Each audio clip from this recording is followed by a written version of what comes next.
Alhamdulillah, wassalatu wassalamu ala rasulillah wa ala alihi wa sahbihi wa man walah, amma ba'du. Alhamdulillah kita dapat melanjutkan kembali kuliah kita. Sebelumnya saya mohon maaf ya, hari ini agak telat karena 2 hari ini saya harus menyiapkan dokumen-dokumen untuk audit program studi. Hari ini auditnya ya, jadi saya harus lembur. Yang kemarin akuntansi sudah S1 D3, sekarang S1 manajemen. Jadi ya ini masih lumayan ngantuk dan capek sebetulnya ya, tapi saya harus melanjutkan kelas juga supaya kita nggak ganti hari lain ya. Oke, untuk hari ini ya gimana kabar kalian semua, sehat ya? Tetap stay healthy ya, stay safe, tetap semangat juga dalam beraktivitas kuliah walaupun secara online. Kemudian untuk hari ini kita akan meneruskan masih materi yang sama dengan apa yang sudah saya posting minggu lalu ya, yaitu tentang entrepreneurship atau kewirausahaan. Kita akan lanjutkan lagi materinya. Oke, ini sudah bisa dilihat ya slide saya. Ini slide yang kemarin kita masih bahas kayaknya sampai tengah-tengah aja ya kayaknya ya. Kemarin kita sudah bahas apa itu pengertian dari kewirausahaan gitu ya, kemudian antara kewirausahaan dan juga inovasi, kemudian kenapa dia ada entrepreneur yang berhasil, kemudian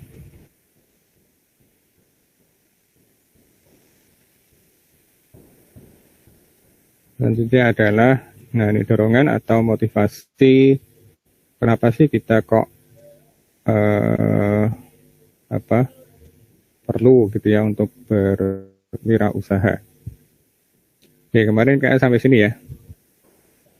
Nah, ini diantara motivasi atau dorongan kenapa sih kita perlu untuk berwirausaha gitu ya. Menggunakan skill atau kemampuan yang kita miliki gitu ya. Kita punya tentunya bakat masing-masing gitu ya, dan bakat itu alangkah baiknya kalau kita ya manfaatkan untuk benefit bagi diri kita gitu ya, bukan kita berikan untuk istilahnya orang lain gitu ya, sehingga orang lain yang menikmati hasil dari apa yang kita miliki, yang kita lakukan, kemudian memperoleh kontrol atas hidup saya gitu ya, kemudian kita punya kehidupan yang saya sukai gitu ya, jadi kita bisa menentukan sendiri kita pengen seperti apa gitu ya, lebih leluasa, kemudian membangun untuk keluarga kita gitu ya, mewujudkan harapan orang lain, kemudian bagi yang menyukai tantangan ini sangat cocok gitu ya wirausaha, karena memang banyak sekali tantangan yang dihadapi gitu ya. Biasanya kalau ya sudah mencapai hasil segini gitu ya, kita ingin coba target yang lebih bagus lagi kan gitu ya. Kemudian juga nanti di perjalanan biasanya ada ya tantangan-tantangan yang harus diselesaikan, yang harus diberikan solusi yang tepat gitu ya, yang baik. Kemudian juga kita akan punya bargaining power gitu ya, kita punya dihargai gitu ya oleh orang lain. Kemudian juga salah satu alternatif yang terbaik gitu ya dari sekian profesi yang ada gitu ya, itu ya sebetulnya entrepreneur itu adalah salah satu alternatif terbaik. Kemudian juga untuk menghasilkan banyak banyak uang juga gitu ya. Tapi memang tidak semua orang gitu ya punya bakat gitu ya untuk menjadi entrepreneur. Tapi walaupun begitu ya, itu bisa diasah sebetulnya gitu ya, bisa dipelajari yaitu dengan praktek. Kalau kita sudah praktek, nanti kita akan tahu gitu ya kurang apa gitu ya. Ada salah begini harusnya begini dan seterusnya gitu ya. Namun juga ini ya arti profesi lain itu tidak bagus gitu ya. Tetap ya sesuai dengan kemampuan kita masing-masing gitu ya, kenyamanan kita masing-masing di mana gitu ya. Semua profesi insya Allah baik gitu kan, asalkan itu adalah profesi yang halal gitu ya. Maaf Pak, kemarin sampai slide 13, berarti sekarang slide 14. Oh gitu, oke. Sebelum kita masuk ke slide 14, mungkin saya tambahin ya satu lagi gitu ya. Satu lagi mungkin yang nggak ada di slide ini ya, untuk motivasi. Mungkin saya ulangi lagi ya, motivasi kenapa kita berwirausaha gitu ya, dan juga nanti kita mengambil profesi apapun gitu ya, itu adalah niat untuk ibadah gitu ya. Jangan lupa sertakan niat untuk ibadah. Jadi nggak hanya kita niatkan untuk menggapai semua hal baik gitu ya, tapi juga kita niatkan untuk ibadah. Bagaimana kita tujuan kita hidup kan gitu ya, adalah untuk beribadah kepada Allah kan gitu kan. Makanya kalau kita nanti berusaha, kita bekerja gitu ya, jangan lupa niatkan untuk ibadah, yaitu untuk menegakkan gitu ya, bahwa bekerja itu untuk menegakkan ibadah kita. Jangan malah sebaliknya gitu ya, jangan malah sebaliknya.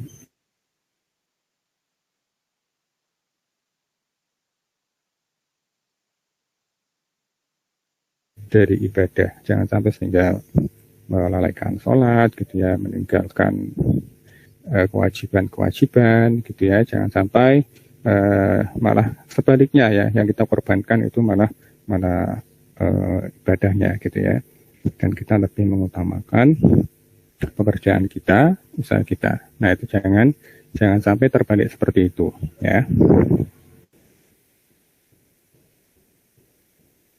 Oke, selanjutnya ini kemarin sudah ya, prinsip untuk menjadi wirausaha menurut Steven C. Brand. Oke, sekarang karakteristik entrepreneur. Ini ada beberapa karakter ya, yang biasanya dimiliki oleh seorang entrepreneur yang sukses gitu ya. Yang pertama, ini terkait dengan watak gitu ya, mental. Yang pertama adalah percaya diri. Nah ini sangat cukup penting gitu ya, percaya diri. Yaitu kita punya kepercayaan gitu ya, keteguhan, kemudian kemantapan sikap gitu ya, kemantapan pengambilan keputusan, kita punya optimisme ya. Ini memang kadang tidak semua kita gitu ya punya kepercayaan diri yang tinggi gitu ya. Nah, tapi ini bisa dilatih gitu ya, bisa dilatih. Di kuliah ini gitu ya, kalian bisa melatih karakter-karakter kalian gitu ya. Kalau offline lebih enak lagi gitu ya, kita berani untuk misalkan bertanya gitu ya, berani untuk mengutarakan pendapat kita gitu ya, ketika di kelas, kemudian kita nanti ikut kegiatan-kegiatan kemahasiswaan, organisasi gitu ya, karya-karya ilmiah, kemudian daftar untuk menjadi asisten dosen gitu kan, dan lain-lain. Nah, itu kalian bisa lakukan itu untuk melatih kepercayaan diri kalian, gitu ya. Karena ini cukup penting gitu ya, rasa percaya diri itu.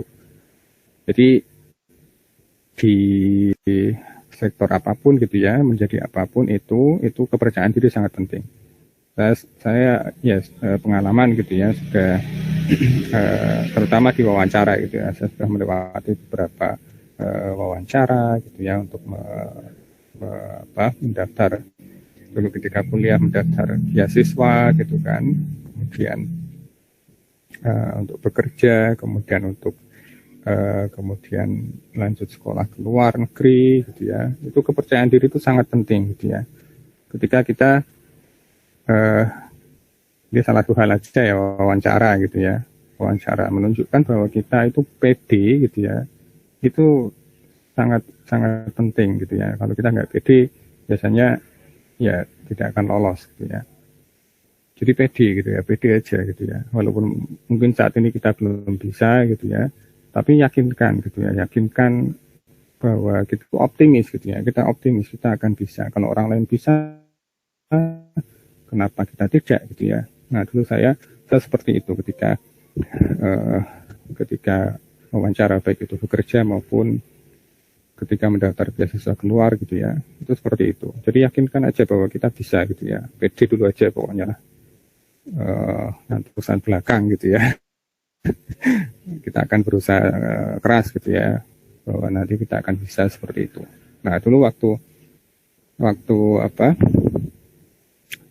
waktu saya daftar beasiswa ke luar negeri itu kan, saya kan lulus tahun 2014 ya, 2014 April itu saya lulus. Kemudian saya mulai daftar beasiswa itu bulan Juni atau Juli gitu ya, kemudian mulai menjalani tes Agustus, September, Oktober gitu ya, sampai November ya, itu rangkaian tesnya, dan itu sangat berat gitu ya.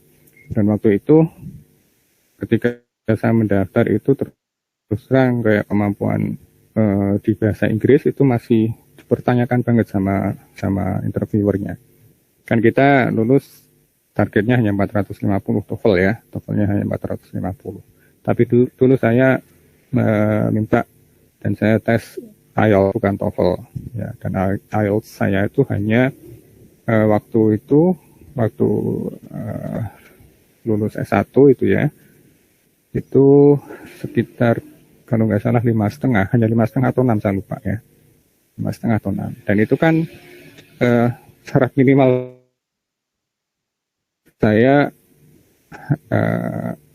ingin masuk itu kan syaratnya kan dulu harus masuk di universitas 50 besar dunia gitu ya, rankingnya harus 50 besar dunia. Dan itu saya lihat di kampus yang saya tuju itu syaratnya 6,5, dan itu pengalaman dari orang-orang yang melakukan tes gitu ya, tes IELTS untuk menaikkan band setengah saja gitu ya, 0,5 itu butuh waktu 3 bulan paling tidak, 3 bulan untuk menaikkan setengah gitu ya. Nah itu saya masih kurang saat itu, 5,5 atau 6 itu hanya untuk administrasi di awal saja gitu ya, di awal untuk beasiswanya, sementara untuk mendaftar di kampusnya itu harus 6,5. Nah itu dipertanyakan sekali ketika itu gitu ya, bisa enggak gitu ya. Nah itu mau pede dulu aja gitu ya, yakin gitu ya bahwa kita bisa, kita akan bekerja keras gitu ya, kita punya optimisme bahwa kalau orang lain bisa kenapa kita tidak gitu ya. Nah itu pentingnya rasa percaya diri gitu ya, termasuk ketika kita ingin jadi pengusaha gitu ya, ya kita harus pede dengan apa yang kita ambil nanti gitu ya, dengan keputusan kita, dan kita harus percaya diri dengan itu gitu ya. Kemudian berorientasi tugas dan hasil. Nah ya ini juga orientasi kita ya, terutama pada tugasnya gitu ya, pada tugasnya kita boleh memiliki obsesi hasil yang tinggi, itu harus gitu ya, kita harus punya mimpi gitu ya, kita harus punya mimpi, punya obsesi yang tinggi gitu ya. Kalau kita nggak punya obsesi seperti itu, kita nggak akan berjuang istilahnya gitu ya. Nah tapi orientasi itu gitu ya, hasil itu harus dibarengi juga dengan kerja keras gitu ya. Jadi harus akan prestasi itu harus dibarengi juga dengan ketekunan, kerja keras gitu ya, energik, penuh inisiatif gitu ya. Jadi nggak hanya kita punya orientasi harus akan prestasi gitu ya, orientasi akan keberhasilan, kesuksesan gitu ya, tapi kita tidak lakukan usaha yang ke arah itu gitu ya. Nah itu ya sama aja gitu ya, sama aja hanya mimpi-mimpi saja yang tidak kita barengi dengan usaha kan gitu ya. Kemudian pengambil risiko. Nah, ini cukup penting juga gitu ya, yaitu keberanian mengambil risiko gitu ya, mengambil risiko. Tapi seperti yang saya jelaskan sebelumnya gitu ya, keberanian mengambil risiko ini memang penting gitu ya. Ini adalah salah satu step kita mulai apa tidak, ambil peluang apa tidak gitu ya. Tapi itu harus terukur gitu ya, harus moderate. Jadi tidak asal-asalan gitu ya, tidak ngawur, tidak istilahnya dalam tanda kutip bunuh diri gitu ya, kita nggak tahu apa-apa, kemudian kita ambil gitu ya, kita nggak punya kemampuan gitu ya, nggak bisa mengukur risiko itu, asal aja kita ambil ya, kemudian malah hasilnya tidak sesuai yang kita harapkan.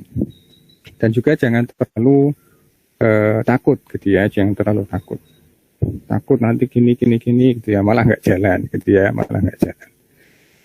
Maka keberanian mengambil risiko ini harus terukur gitu ya, dan memang harus berani ya. Kalau nggak punya keberanian sudah deh, nggak bisa jadi pengusaha gitu ya.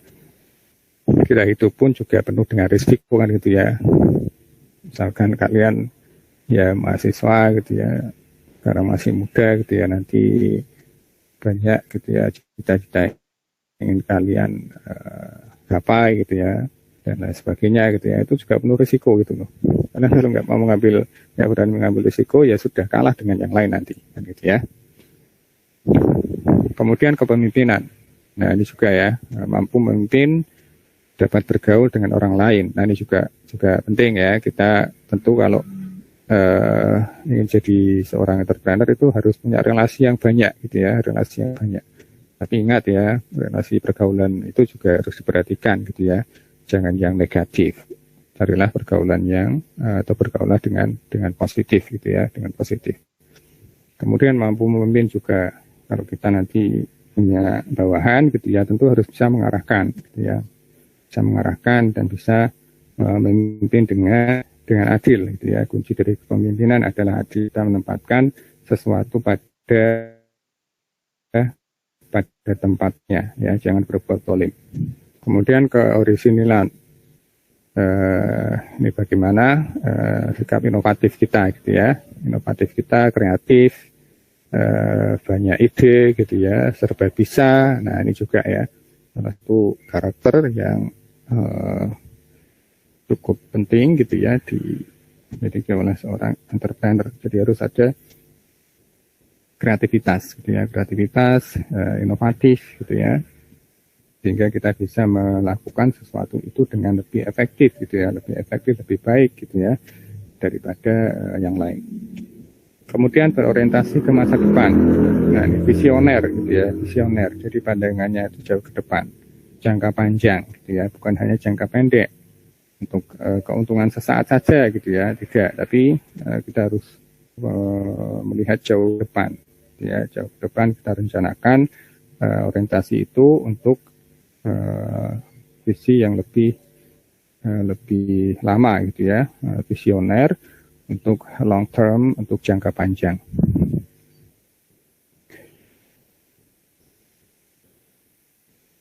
Oke, ini karakter yang pertama dari Bu Hori Alma ya. Sampai sini ada yang mau ditanyakan dulu Kak? Belum ada ya. Kalau belum ada kita lanjutkan. Ini karakter entrepreneur yang berikutnya dari J. Diamond. Ada 11 karakter. Nah ini mungkin ada beberapa nanti yang sama gitu ya.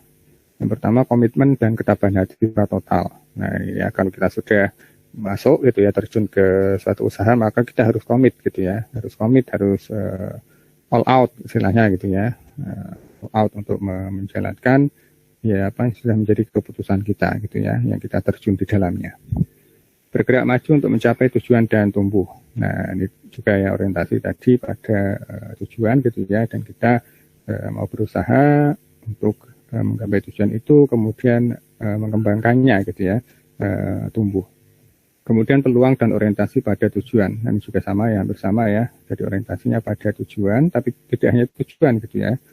Tapi bagaimana juga kita langkah-langkah kita untuk mencapai tujuan itu, gitu ya, itu juga harus diperhatikan.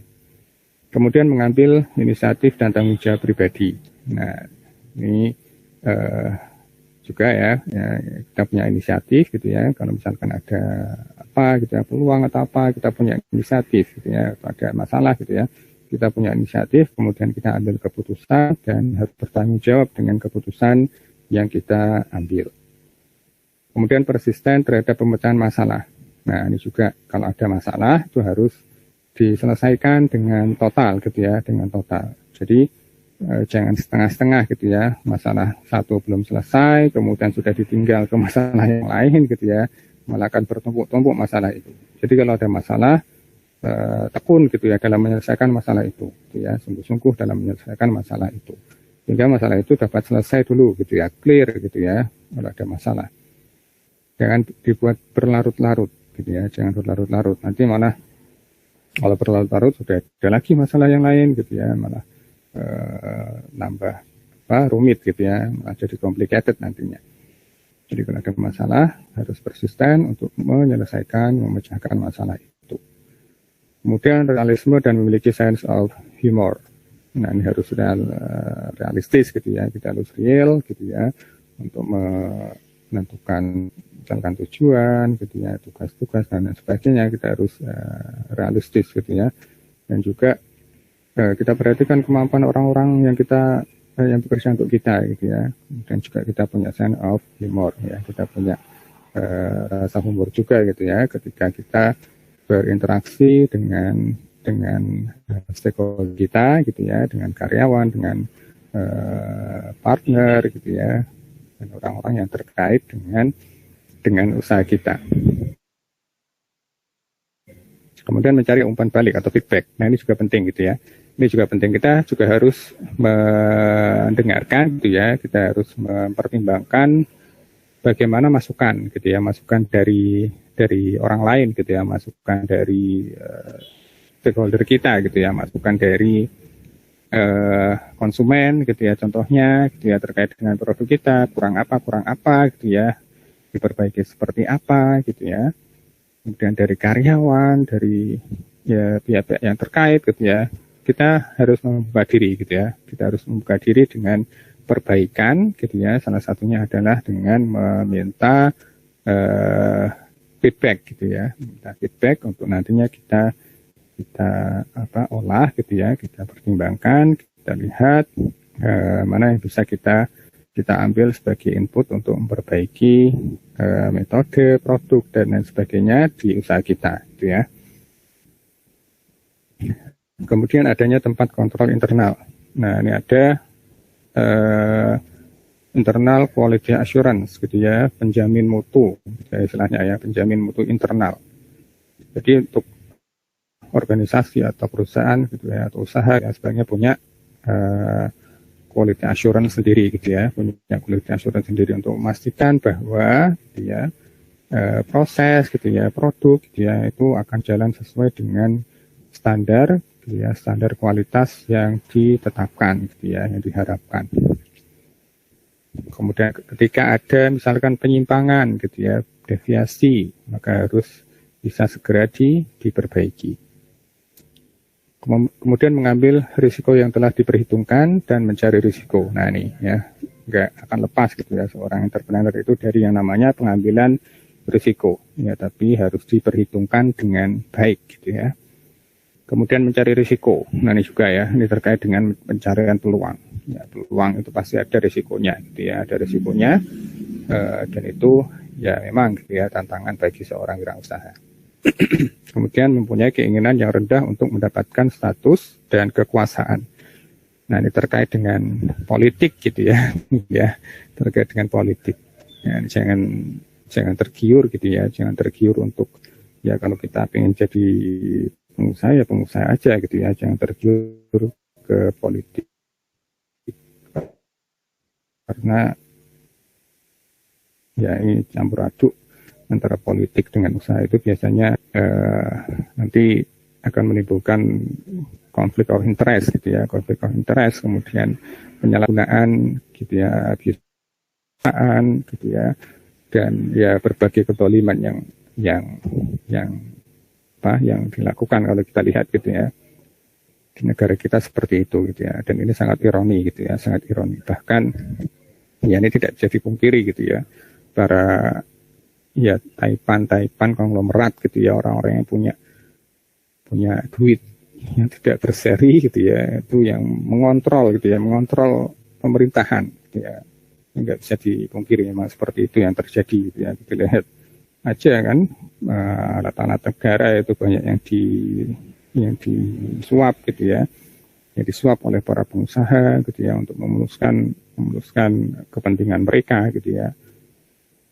Dan ini sangat ironi gitu ya, sangat ironi. Jadi saya wanti-wanti kepada kalian gitu ya, jangan ya tergiur ya untuk memasuki politik gitu ya. Ya biarkan saja gitu ya, mereka yang mau memasuki dunia itu ya silakan saja gitu ya. Tapi tentunya risiko itu ya harus ditanggung sendiri nantinya gitu ya. Kemudian integritas dan dipercaya. Nah ini sangat penting ya, sangat penting, harus punya sifat amanah gitu ya, punya sifat amanah, integritas dan amanah gitu ya. Kita dipercaya gitu ya. Dan kalau kita berjanji gitu ya, misalkan ya harus ditepati gitu ya, harus ditepati. Kalau kita misalkan berhutang pun gitu ya, harus dibayar gitu ya, walaupun dengan cara apapun gitu ya, dibayar gitu ya, itu menunjukkan integritas kita gitu ya. Biasanya ya ini memang ada gitu ya, kadang pengusaha yang kemudian harus meminjam gitu ya, ke investor ke apa gitu ya. Nah tapi dia harus bertanggung jawab gitu ya, harus jadi percaya. Atau mungkin ketika investasi gitu ya, joinan dengan yang lain gitu ya, maka harus jadi percaya gitu ya, ketika dipercaya untuk memegang suatu amanah. Nah ini karakteristik entrepreneur menurut J. Diamond. Oke, sampai sini ada yang mau ditanyakan? Belum ada ya, kalau belum ada kita lanjutkan lagi. Ini karakteristik yang selanjutnya. Ini sangat banyak ya. Mungkin ini hampir sama gitu ya, hampir sama isinya. Kita lewatin aja ya, kita lewatin selanjutnya. Ini juga karakteristik entrepreneur menurut Salim Syagian ya. Ini juga hampir sama gitu ya, sebetulnya isinya ya, percaya diri gitu ya, mandiri, kemudian mampu menangkap peluang, bekerja keras dan tekun, kemudian mampu berkomunikasi, negosiasi, tawar-menawar, dan musyawarah. Nah ini mungkin ya, ini tambahan ya, bisa negosiasi gitu ya, ini juga penting gitu ya. Ya selain tadi bergaul gitu ya, bergaul dengan baik, komunikasi dengan baik, kita juga harus bisa bernegosiasi gitu ya, negosiasi untuk mendapatkan ya tentunya kalau misalkan negosiasi apa harga gitu ya, mendapatkan harga yang terbaik gitu ya. Nah ini juga harus bisa kita lakukan gitu ya, kita lakukan. Ini ya saya juga pernah gitu ya melakukan itu gitu ya, dengan supplier dari luar gitu ya, mereka jual produk langsung juga gitu ya di marketplace kita gitu ya, dengan harga sekian gitu ya, kemudian saya coba gitu ya, saya coba untuk bernegosiasi gitu ya, kalau saya ngambil langsung gitu ya banyak gitu ya, misalkan 100 biji gitu ya, dan saya akan jual lagi produk kamu mau kasih harga berapa gitu ya. Nah itu pernah itu saya dapat harga yang sangat menarik gitu ya, sangat rendah gitu ya, karena ya saya bilang gitu ya bahwa ya ini saya menjualkan produk kamu gitu ya, tapi saya beli dulu gitu ya, bisa beli dulu, memang saya tidak istilahnya tidak pakai dropship gitu ya atau pre-order gitu ya, bukan ya, tapi saya memang ya menjual apa yang sudah saya beli gitu ya, sudah saya miliki. Nah dengan begitu mereka mau gitu ya, mereka mau. Beda kalau misalkan kita nggak beli dulu gitu, mungkin nggak akan dikasih harga segitu gitu ya, saya pikir sudah gitu. Nah ternyata dikasih harga rendah banget gitu ya, dan ya mereka kan juga untung gitu ya, mereka untung langsung terjual banyak gitu ya, kemudian saya bisa jual dengan harga yang sama dengan harga dia gitu ya, bahkan lebih murah lagi, sehingga yang terjual bisa cepat banget gitu ya, sampai ratusan itu cepat banget. Nah itu negosiasi gitu ya, negosiasi. Dan ini ya kalau dengan ya supplier luar tentu kita harus bisa bahasa Inggris gitu ya, harus bisa bahasa Inggris. Saya juga untuk usaha saya gitu ya, saya langsung chat dengan dia, saya minta nomor WA gitu ya, nomor WA-nya. Nah itu tapi kan dari luar gitu ya, jadi harus bisa berkomunikasi dalam bahasa Inggris. Ini juga cukup penting gitu ya bagi kalian. Tapi sekarang juga ada Google Translate ya yang memudahkan. Nah intinya adalah kalian harus pede dulu gitu ya, udah pede aja gitu ya, salah-salah dikit ya tiga nulis gitu ya bahasa Inggris itu nggak masalah gitu ya, tata letaknya, tata pola SPOK-nya agak salah-salah nggak apa-apa, nggak masalah gitu ya, penting pede dulu aja. Kemudian rencana, hemat, jujur, dan disiplin. Nah ini juga karakteristik yang harus diterapkan juga gitu ya. Terencana gitu ya, kita punya rencana, kemudian hemat, ya, jujur, dan disiplin. Hemat itu ya efisien gitu ya, kemudian juga jangan langsung mengambil gitu ya modal kita untuk kepentingan pribadi kita gitu ya, jangan kita habiskan untuk konsumsi dulu gitu ya, tapi lebih baik kita tambahkan sebagai modal gitu ya, kita untuk tambah modal lagi. Kemudian jujur dan disiplin juga penting gitu ya, ini sangat penting juga, kejujuran itu sangat penting. Kalau kita sudah dipercaya gitu ya, enak ya ketika kita berbisnis gitu ya. Tapi kalau sekali saja kita tidak dipercaya oleh orang lain, ya sudah habis gitu ya. Orang lain tidak akan memberikan kesempatan biasanya untuk kedua kalinya. Kemudian cinta usaha dan perusahaannya. Nah ini totalitas gitu ya, kita harus all out, ya kita harus senang gitu ya dengan apa yang kita lakukan. Kalau kita nggak senang dengan apa yang kita lakukan gitu ya, mood kita jelek ya sudah ya. Biasanya sudah kita tidak mau all out gitu ya, tidak bisa all out, tidak bisa menikmati gitu ya. Kemudian mampu meningkatkan kapasitas diri dan usahanya. Nah ini juga ya, kita harus senantiasa gitu ya mengupdate pengetahuan kita gitu ya, kapabilitas kita, keterampilan kita gitu ya, dengan mengikuti berbagai misalkan seminar, pelatihan dan lain-lain gitu ya. Kemudian mengenal dan mengendalikan lingkungan. Nah ini juga ya, faktor-faktor internal dan eksternal itu harus kita ketahui juga. Kemudian kita harus bisa mengendalikan faktor-faktor lingkungan internal maupun eksternal. Oke, sampai sini ada yang mau ditanyakan? Pada kita lanjutkan karakteristik yang selanjutnya, ini terkait dengan inovatif entrepreneur adalah ketangguhan dan keunggulan. Ketangguhan itu kita bagaimana sih bertindak strategis gitu ya, berhasil ke kepuasan pelanggan, kemudian melakukan analisis SWOT, strong weaknesses, opportunities, and threat gitu ya, dan selalu meningkatkan kemampuan dan kapasitas diri kita. Jadi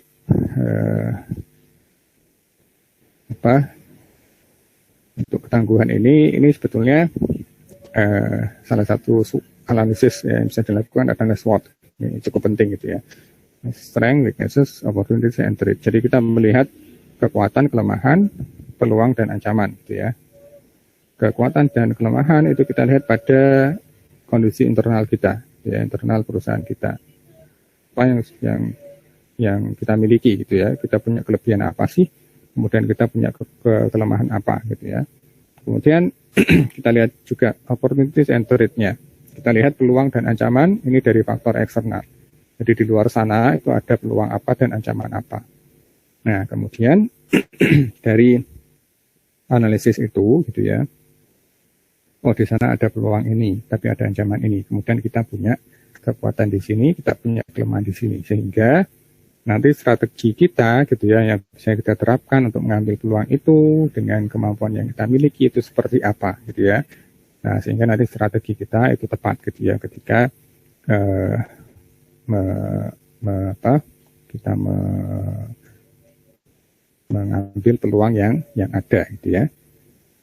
Kemudian keunggulan keunggulan, ini berani mengambil risiko, berusaha lebih baik, antisipatif terhadap perubahan, kreatif, mencari peluang, dan meningkatkan keunggulan setiap saat. Nah, ini terkait dengan keunggulan atau advantage gitu ya, competitive advantage, keunggulan bersaing. Nah, ini juga penting gitu ya dimiliki, yaitu dengan ya keberanian kita untuk mengambil risiko gitu ya. Kemudian bagaimana mengantisipasi perubahan. Dan ini salah satu yang cukup penting nah di di berbagai sektor usaha gitu ya. Kita harus bisa mengantisipasi perubahan yang ada. Kalau kita nggak bisa mengantisipasi dan beradaptasi dengan perubahan yang ada, biasanya ya sudah kita akan kalah bersaing dengan para pesaing kita gitu ya. Ya ambil contoh misalkan ya banyak ya, kita lihat dulu Nokia gitu ya, sudah di atas angin gitu ya, nomor 1 di Indonesia gitu ya dulu. Bahkan di dunia sangat terkenal gitu ya Nokia, tapi kemudian dia tidak mau mengantisipasi dan beradaptasi dengan perubahan. Sehingga kemudian kalah gitu ya dengan Apple, dengan Samsung dan lain-lain. Kemudian juga ya misalkan beberapa kamera-kamera itu ya, Kodak gitu ya, atau apa gitu ya, yang dulu sangat terkenal gitu ya, kemudian sudah tenggelam gitu ya, ketinggalan dengan para pesaing-pesaingnya karena ya kalah dalam mengantisipasi perubahan yang ada. Nah, ini antisipatif terhadap perubahan ini sangat penting untuk membuat gitu ya, kita memiliki keunggulan bersaing, competitive advantage gitu ya. Oke, ini karakter-karakter yang dimiliki oleh entrepreneur yang berhasil. Sampai sini ada yang mau ditanyakan dulu? Kalau belum ada, kita lanjutkan lagi ya.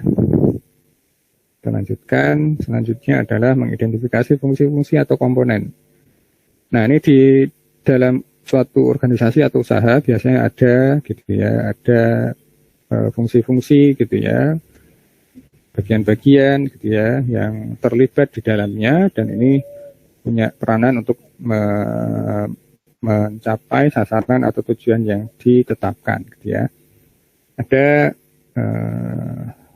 segmen pasar, kemudian sumber daya manusianya, prasarana, fasilitas, aspek legalitas, kelembagaan, organisasi, dana gitu ya, dan sumbernya, operasional, produksi, dan administrasi.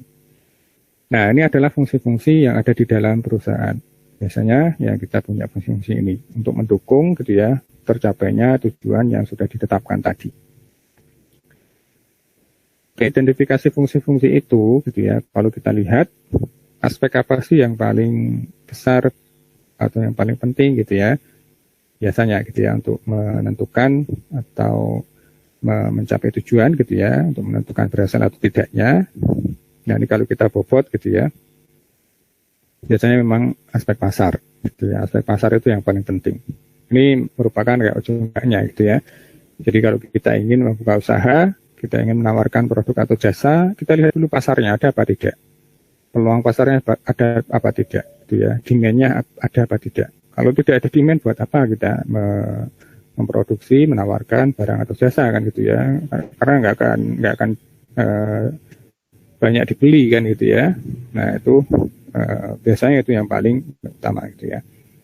Tapi fungsi-fungsi yang lain juga saling mendukung gitu ya, saling mendukung. Tentu kalau sudah ada peluang pasar, juga harus didukung dengan sumber daya manusianya kan gitu ya, yang kompeten, kemudian aspek produksinya gitu ya, yang bisa memenuhi kebutuhan konsumen tadi. Kemudian dananya juga harus ada ya, dan aspek-aspek yang lain gitu ya. Nah, itu saling terkait ya. Dan ini kalau kita membuat usaha ya, kita bisa bobot gitu ya, sehingga nanti kita bisa lihat mana sih yang menjadi prioritas kita gitu ya, yang harus kita prioritaskan itu yang mana gitu ya, yang mana. Walaupun semuanya penting gitu ya, semuanya penting, tapi ya kita bisa mengalokasikan untuk memprioritaskan di aspek atau sektor yang mana gitu ya. Oke, selanjutnya ini tentang struktur organisasi. Ini mungkin sebelumnya sudah kita bahas ya. Struktur organisasi ini ada lini, fungsional, divisional, metrik gitu ya. Fungsional itu ya kita buat berdasarkan fungsi-fungsinya gitu ya. Fungsi yang umum itu ada ya pemasaran, produksi, keuangan, gitu ya, SDM, ya, atau litbang, gitu ya. Kemudian struktur divisional, ini berarti ada divisi-divisinya, gitu ya. Misalkan ada beberapa divisi, ini contohnya adalah kalau Astra misalkan, gitu ya, gitu ya. Ada otomotif, kemudian ada agribisnis, gitu ya. Nah, itu dibuat divisi masing-masing. Kemudian di bawah divisi itu ada ya fungsi-fungsi tadi, gitu ya. Ada fungsi marketingnya, produksinya, keuangannya, SDM-nya, gitu ya. Kemudian metrik. Nah, ini metrik ini gabungan, gitu ya, antara fungsional dan divisional, gitu ya. Jadi di sini ada beberapa divisi, gitu ya, proyek A, B, C, dan lain sebagainya, gitu ya. Kemudian ada fungsi, gitu ya, fungsi marketing, produksi, keuangan di masing-masing itu, dan itu saling terkait, gitu ya. Dan itu saling terkait karena ini metrik, gitu ya, metrik. Kemudian keuntungan kelemahan ini bisa kalian lihat, gitu ya, nanti. Oke, mungkin untuk materi kali ini sampai di sini dulu. Nah, ini yang paling penting, gitu ya. Yang paling penting dari entrepreneur, gitu ya, entrepreneurship itu adalah aplikasi, ya, mencoba, gitu ya. Mencoba ini yang sangat penting, gitu ya, sangat penting. Kita kalau hanya punya keinginan, gitu ya, siapa sih yang nggak ingin jadi pengusaha yang sukses? Ada nggak? Nggak ada kan? Kita semua ingin sukses, gitu ya. Tapi kalau kita tidak melakukan implementasi, gitu ya, kita tidak melangkah, kita tidak mencoba, ya bagaimana kita akan sukses, gitu ya. Bagaimana kita akan menggapai apa yang kita inginkan. Maka salah satu langkah yang penting, gitu ya, itu adalah mencoba aplikasi, gitu ya, implementasi. Dan jangan takut gagal, gitu ya, istilahnya. Jangan takut gagal, gitu ya. Kegagalan adalah kesuksesan yang tertunda, gitu ya, dan sebagainya, gitu ya. Itu jadikan motivasi aja. Kita harus berani, gitu ya, harus berani. Bagaimana kita hidup penuh risiko, gitu ya. Kita juga harus berani, gitu ya, mengambil risiko untuk usaha, gitu ya. Misalnya kalau anak muda itu, misalkan ya kan nanti ingin menikah, gitu ya, kalian ada risiko ditolak, gitu ya, jangan takut, gitu ya, jangan takut, gitu ya. Nah, untuk usaha juga sama, ya. Yang penting adalah jangan takut untuk mencoba. Oke, sampai sini ada yang mau ditanyakan? Silakan, yang mau ditanyakan. Belum ada? Oke, kalau belum ada, mungkin materi kita untuk hari ini saya cukupkan sampai di sini dulu aja ya. Semoga kalian bisa memahami, gitu ya, dan bermanfaat untuk kalian. Dan nanti kalian berani untuk mencoba, gitu ya, mencoba untuk usaha. Kemudian kita akhiri dulu untuk pertemuan kita dengan doa kafaratul majelis. Subhanakallahumma bihamdika asyhadu an la ilaha illa anta astaghfiruka wa atubu ilaik. Terima kasih dan assalamualaikum warahmatullahi wabarakatuh. Waalaikumsalam warahmatullahi wabarakatuh. Jangan lupa press di sini ya. Terima kasih Pak. Jangan lupa press di sini. Iya Pak. Oke, sama-sama. Saya close dulu ya. Ya Pak.